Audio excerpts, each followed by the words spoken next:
Merci à tous d'être venus à cette session Accenture, dont la salle porte le nom.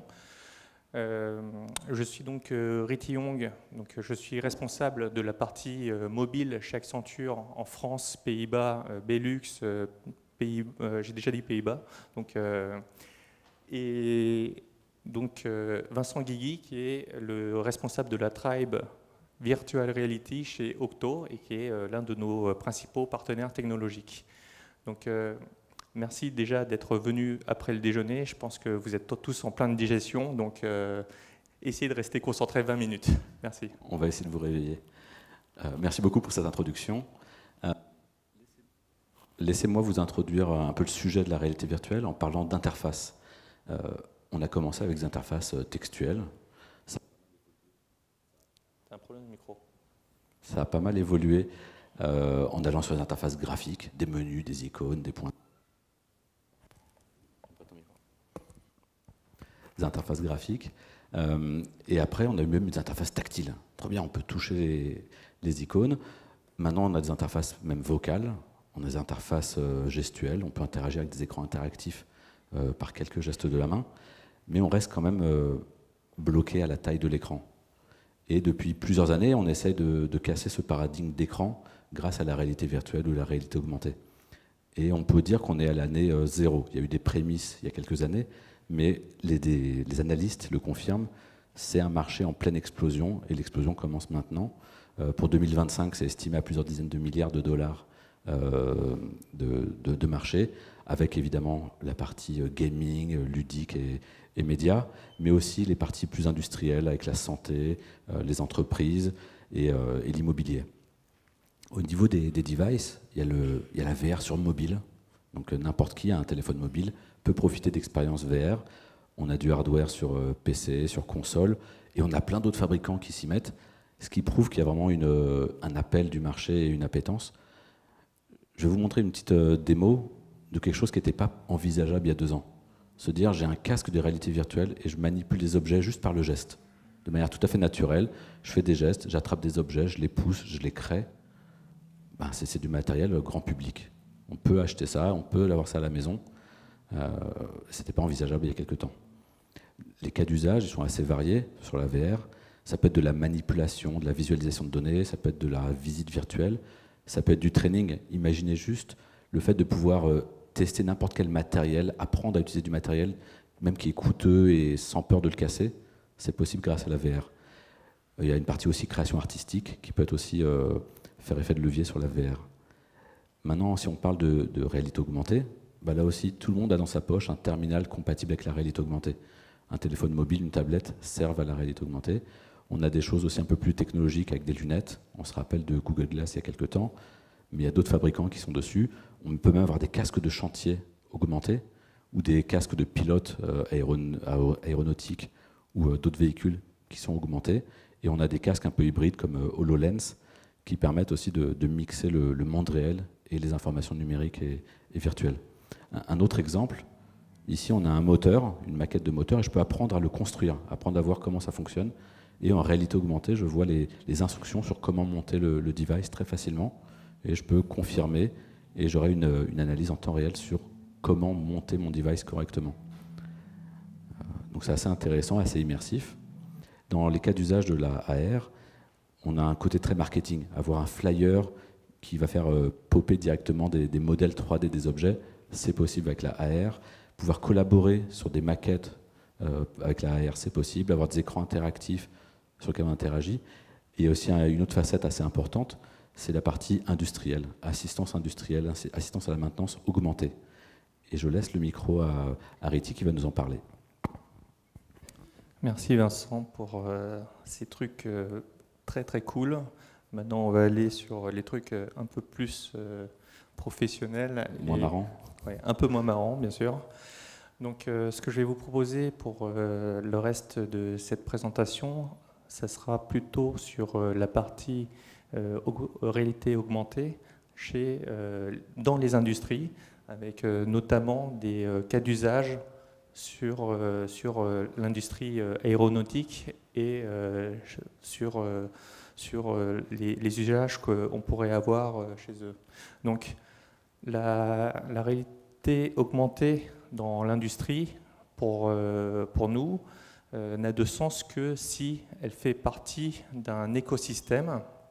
Donc on a bien sûr tout ce qui est lunettes de réalité augmentée, mais on a également tous les outils qui vont aller sur les chantiers ou dans les usines et qui vont permettre finalement d'avoir des cas d'usage qui vont pouvoir être réellement profitables pour nos clients industriels. Donc, on voit que sur toute cette partie de Connected Worker, on a des gains espérés de plus de 50% en termes de productivité attendue et également plus de 85% du marché qui compte aller sur la partie réalité augmentée dans un écosystème connecté. Qu'est-ce qu'est un worker connecté? Ce que je vous propose, c'est de voir la journée type d'un travailleur connecté. Donc, tout d'abord, il va recevoir toute la partie commande qu'il va recevoir. Il va y avoir toute la partie device et sensor qui va lui permettre d'alimenter les données qu'il va pouvoir exploiter dans la journée.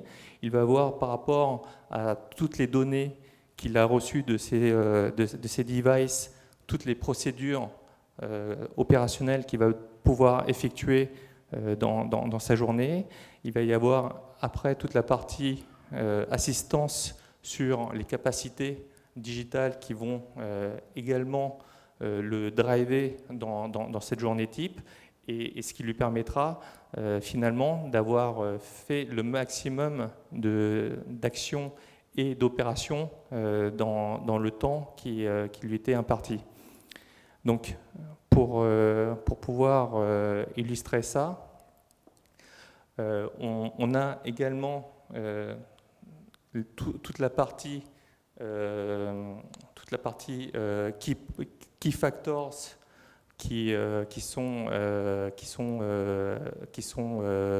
disponibles pour pouvoir optimiser tout son travail au niveau de sa journée. Donc c'est bien l'identification de toute la partie indicateur de performance, compréhension de l'environnement dans lequel il se trouve, identification de tout ce qui lui est disponible en termes d'informations et après tout rassembler pour pouvoir les utiliser et pouvoir être vraiment efficace. Donc les gains qu'on peut avoir grâce à toute cette partie de connectivité et d'écosystème dans laquelle va participer toute la partie réalité augmentée va permettre notamment d'accroître l'efficacité opérationnelle du Connected Worker, réduire également tout le temps de décision qu'il pourrait avoir puisque ça serait purement factualisé par les données qui lui sont remontées. Ça permettrait également d'accroître la sécurité qu'il peut avoir puisqu'il ferait beaucoup moins d'erreurs grâce à la réalité augmentée. On a également la réduction du temps non productif, donc tout le temps qu'il pourrait avoir à faire, par exemple, prendre un manuel pour vérifier telle ou telle information, ça serait disponible directement au niveau de ces lunettes connectées. Ça permet également sur toute la partie toute la partie matérielle, également de réduire de réduire tout ce qui peut être panne matérielle, puisque le fait de réduire les erreurs lorsque on va leur donner des instructions via les lunettes va permettre également un gain en termes de durée de vie du matériel. Ça permet également de réduire tout ce qui est déplacement, puisque on va notamment pour certaines expertises ne pas faire déplacer les personnes, mais directement alimenter les données via les lunettes connectées à l'opérationnel qui va effectuer en fait la maintenance. On va également donc réduire tout ce qui va être rework sur le matériel, puisque en se trompant moins, puisqu'on aura l'expertise qui sera disponible de façon globale, ça permettra également d'avoir un gain à ce niveau. Et bien sûr, on a toute la partie gain sur l'apprentissage, puisque on a une courbe d'apprentissage qui va être beaucoup plus importante sur toute la partie maintenance, grâce au fait qu'il n'aura plus à lire toutes les documentations, à se taper en fait plusieurs dizaines de milliers de pages de schémas, etc., puisque tout sera disponible directement dans les lunettes. Et il y a également toute une partie sécurité, puisque tout ça sera identifié, il sera identifié et il pourra aller dans les usines et on pourra le tracer. Donc, une petite illustration en vidéo de ce que je viens juste de vous raconter. Managing large numbers of people, assets, and maintaining safe and efficient operations. But help is on the way. The rapid growth in digital technology and the Internet of Things is ushering in a new era of smarter industrial work practices. Here at Accenture, our Connected Platforms as a Service is being designed to better link industrial workers with their machines and assets. Step 1. We're fitting sensors to workplace assets, enabling data about their operation to be stored and monitored. Step 2. We're equipping workers with wearable and mobile devices so they can respond to this information and perform vital tasks while out in the field. So what does this mean for your organization? Let's look at one scenario under our connected worker system.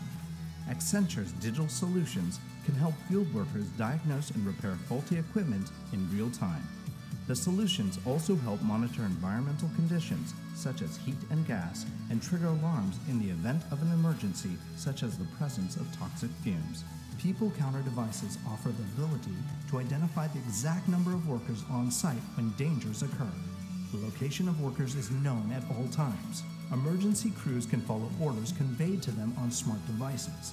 They can also communicate with supervisors using smart visual collaboration tools. And if an evacuation is required, workers can be directed to safety and notified when it's safe to return.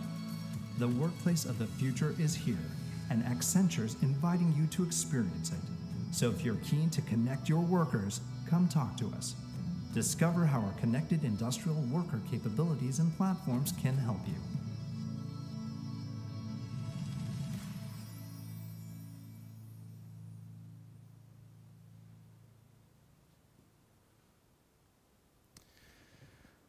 Donc cette illustration montre que finalement la technologie n'est efficace que si on a des cas d'usage qui permettent vraiment une optimisation ou un gain au niveau de nos clients. Donc ce que je vous propose, c'est de vous montrer, après cette vidéo un peu futuriste, mais qui n'est pas si futuriste que ça, puisque par exemple chez Airbus, qui est vraiment très sensible à toute la partie digitale et qui souhaitait donc à l'époque comprendre comment optimiser la partie maintenance et notamment le temps d'apprentissage de tout ce qui est maintenance par leur worker, et ils se disaient comment le digital peut m'aider finalement à diminuer le temps d'apprentissage et également réduire les erreurs qui pourraient intervenir lors de ces interventions. Donc, on a, il y a à peu près 1 an et demi, proposé à Airbus d'utiliser de la réalité augmentée pour pouvoir déjà récupérer tout ce qui est guide de maintenance, de les digitaliser et après de pouvoir les digitaliser avec tout ce qui est 3D et avoir ainsi une librairie de guides de maintenance digitalisés en 3D. Et la dernière étape a été de pouvoir les proposer au travers des lunettes à réalité augmentée. Et ce pilote qui a eu beaucoup de succès dans l'un des départements d'Airbus est maintenant en cours de déploiement sur l'ensemble des services de chez Airbus. Et ça a permis notamment de diviser par 6 le taux d'erreur. On a divisé par 6 le taux d'erreur qu'on a réduit maintenant à 0. Chez KPN, on a eu à peu près les mêmes problématiques et là, on a proposé des Google Glass. On était pour KPN plutôt il y a 3-4 ans, donc lorsqu'il y avait encore les Google Glass. Et ça a permis également de pouvoir réduire, augmenter la productivité de 20 à 40%.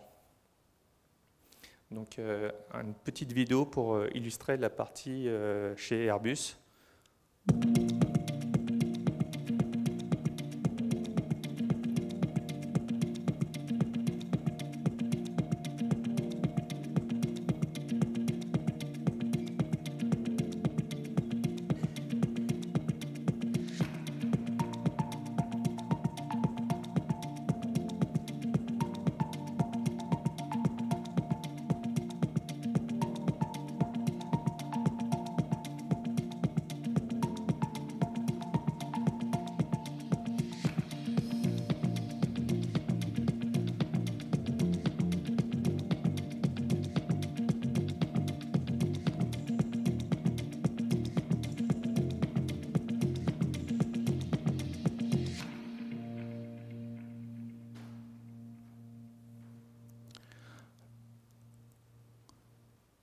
Donc en conclusion, on voit que lorsqu'il y a les cas d'usage, on peut avoir au niveau de cette technologie des gains significatifs.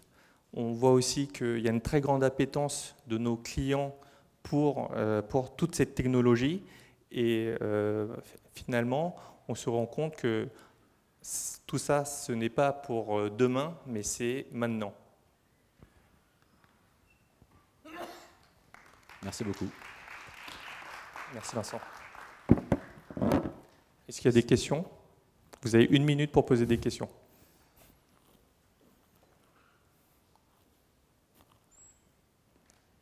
Ceux qui posent des questions, ils ont peut-être un cas. Non, mais je pense qu'on a été très très clair. Très clair. Du coup, ils n'ont pas trop de questions.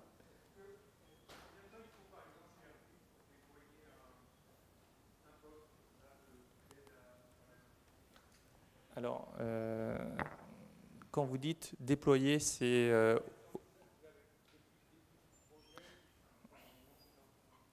Alors en fait, comme il y a eu plusieurs étapes, il y a eu toute la partie modélisation et c'est vraiment la base de connaissances qui a été la plus longue à mettre en place.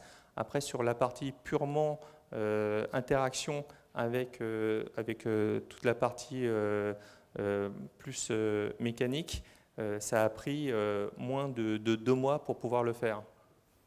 Puisque vraiment, ce qui est le plus la technologie permet de le faire assez facilement. Ce qui est vraiment, vraiment dur, c'est d'avoir les données pour pouvoir alimenter cette chaîne, pour pouvoir l'implémenter.